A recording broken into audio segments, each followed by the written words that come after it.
शहर की भागदौड़ से दूर एक छोटा सा गांव था जिसका नाम था रामपुर। यहाँ के लोग जल्दी सो जाते थे और सुबह जल्दी उठ जाते थे।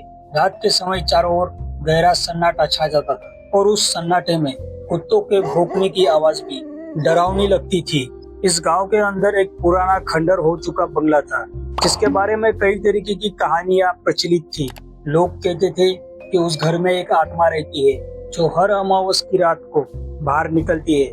गांव के बच्चे उस घर के आसपास जाने से भी डरते थे और बड़े बुजुर्ग भी उस घर के आसपास जाने से डरते थे। उसी गांव में एक युवा लड़का रहता था जिसका नाम था रोहित। वो शहर से पढ़ाई करके लौटा था और इन सब कहानियों को अंधविश्वास मानता था। एक रात उसके दोस्त ने उसे चैलेंज किया कि तुम्हें उस घर के अंदर जाना है। तभी रोहित ने अपने दोस्त के किए हुए चैलेंज को एक्सेप्ट कर लिया क्योंकि उसे भी जानना था कि उस घर में आखिर है क्या। और वैसे भी वो इन सब बातों पर विश्वास नहीं करता था, तो उसने झट से उस चैलेंज को एक्सेप्ट कर लिया।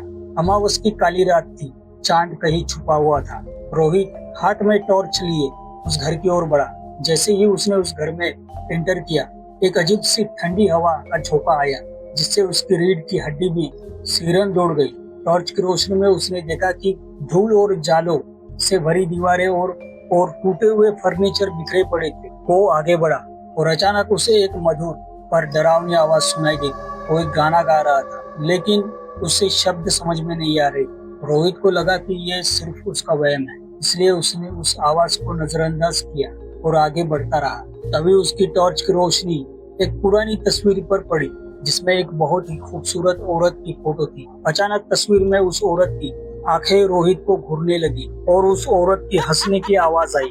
रोहित वो डरावनी आवाज सुनकर बहुत ज्यादा घबरा गया। वो समझ गया कि ये उसका कोई वहम नहीं था। वो दरवाजे की ओर भागने लगा, लेकिन जैसे ही दरवाजे तक पहुंचा, दरवाजा अपने आप जोर से बंद हो गया और उस औरत ने कहा, तुम कहाँ जा रहे हो? मुझे तुम्हारी संगीत बहुत पसंद है।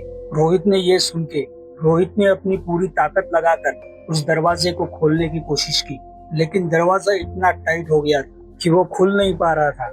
रोहन को समझ में नहीं आ रहा था कि अब क्या करना है, लेकिन फिर भी रोहन ने कोशिश जारी रखी। दरवाजा खोलते खोलते उसको महसूस हुआ कि उसके पीछे कोई है। उसने मुड़कर पीछे देखा, तभी उसको एक औरत दिखाई देती है।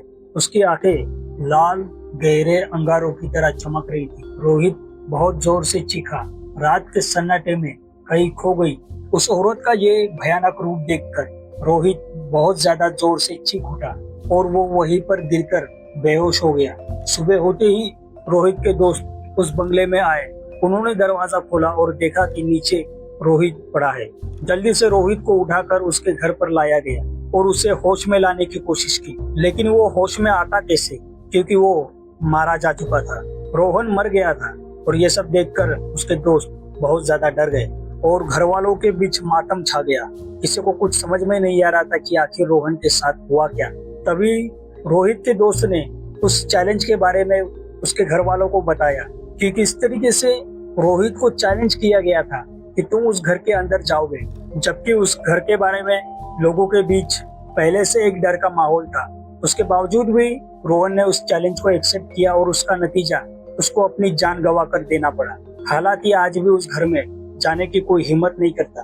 वो घर, वो बंगला किसका था और उस बंगले में कौन रहता था, ये आज तक किसी को पता नहीं चल पाया। लोग कई तरीके की कहानियां बनाते रहे, लेकिन सच क्या था ये आज भी कोई नहीं जानता और शायद आगे भी ये एक अनसॉल्व्ड मिस्ट्री बनी रहे।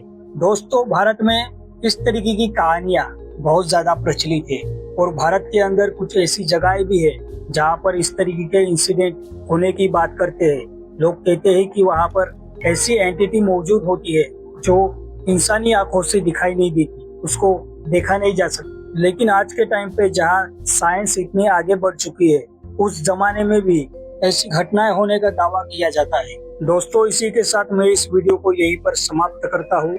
मिलते हैं अगली कहानी में।